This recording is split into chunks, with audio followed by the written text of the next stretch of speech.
Hello welcome back to my YouTube channel Akhila Ranjith on stage. അപ്പോൾ ഇന്ന് രാവിലെ ഞാൻ എണീറ്റ് ഇന്നത്തെ ഒന്നും വീഡിയോ അല്ല, കുറച്ച് ദിവസമായതാണ്. ഇന്ന് ഞാൻ ഗാലറി നോക്കിയപ്പോഴാണ് കണ്ടപ്പോൾ ഞാൻ ചപ്പലോട് ചെയ്യാമെന്ന്. അങ്ങനെ ഞാൻ രാവിലെ എണീറ്റ് ഇന്ന് എനിക്കും പോകണ്ട ഉണ്ണിക്കും പോകണ്ട. അങ്ങനെ എൻ്റെ കൈ വന്നത് കണ്ടോ ഗൈസ്, ഹായ്. അങ്ങനെ എണീറ്റ് നേരെ പോയിട്ട് ഞാൻ മുഖം കഴുകാമെന്ന് വെച്ച് മുഖം കഴുകുന്നത് നമുക്കൊന്ന് പുറത്ത് പോകണം മീനൊക്കെ മേടിക്കാൻ വേണ്ടിയിട്ട്. മീൻ മസ്റ്റാണിന്ന് എനിക്ക്, രണ്ടുപേരും കൂടി ഉണ്ടായതുകൊണ്ട്. അങ്ങനെ ഞാൻ നേരെ പുറത്തിറങ്ങി. ഞാനും ഉണ്ണിയും കൂടി ഇങ്ങനെ പുറത്തിറങ്ങിയപ്പോൾ ഞാൻ നോക്കിയപ്പോൾ ഉണ്ണി വണ്ടിയൊക്കെ സ്റ്റാർട്ട് ചെയ്ത് തന്നിട്ട് ഞാൻ നിന്ന് വീഡിയോ എടുക്കും. അങ്ങനെ ഞാൻ ഓടിച്ചെന്ന് ഉണ്ണിയുടെ അടുത്ത് കയറി. നമ്മളങ്ങനെ നേരെ പേരൂർക്കട ചന്തയിലോട്ട് പൊയ്ക്കൊണ്ടിരിക്കും. അവിടെ ചെന്നിട്ട് ആദ്യം ഞങ്ങൾ മീനൊക്കെ നോക്കിയപ്പം ഞങ്ങൾക്കൊന്നും ഇഷ്ടപ്പെടുന്നില്ല.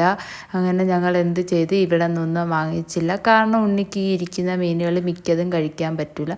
പിന്നെ നമ്മൾ അവിടെ നിന്ന് കുറച്ച് പച്ചക്കറി പച്ചക്കറിയൊക്കെ വാങ്ങിച്ചപ്പോൾ ഞാൻ തളർന്ന് ഗൈസ്. ഇന്നും പച്ചക്കറി എന്ന് കരുതി ഞാൻ കരയുന്ന രീതിയിലായി നിന്നപ്പം ഉണ്ണി എൻ്റെ അടുത്ത് പറഞ്ഞതുമില്ല നമുക്ക് അടുത്ത ചന്തയിൽ പോവാമെന്ന്. അങ്ങനെ ഞാൻ വിഷമിച്ച് വണ്ടിയിലൊക്കെ കയറി ഇരുന്നപ്പോൾ കൊണ്ട് വേറെ വഴി പോകുന്നു. അപ്പോൾ എനിക്ക് മനസ്സിലായി എനിക്ക് മീൻ മേടിച്ച് തരാൻ വേറെ അടുത്ത് പോകുവാന്ന്. അങ്ങനെ നേരെ പോയത് പാളയത്തോട്ടായിരുന്നു. അങ്ങനെ പാളയം മാർക്കറ്റിൽ ചെല്ലുമ്പോഴത്തേക്ക് ഒരുവിധം എല്ലാ സാധനങ്ങളും അവിടെ കാണുമല്ലോ. അപ്പം നേരെ ഉണ്ണി അതുകൊണ്ട് അവിടെയാണ് പോയത്.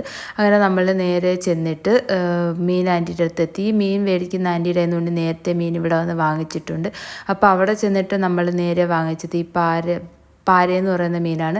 അത് ആ ചന്തയിലും ഉണ്ടായിരുന്നു, ഈ ചന്തയിലും ഉണ്ടായിരുന്നു. പിന്നെന്തിനാണ് ഞങ്ങൾ ഇവിടം വരെ വന്നതെന്ന് എനിക്കറിയത്തില്ല ഗൈസ്. അങ്ങനെ മീൻ കിട്ടിയ സന്തോഷത്തിൽ ഞങ്ങൾ തിരിച്ച്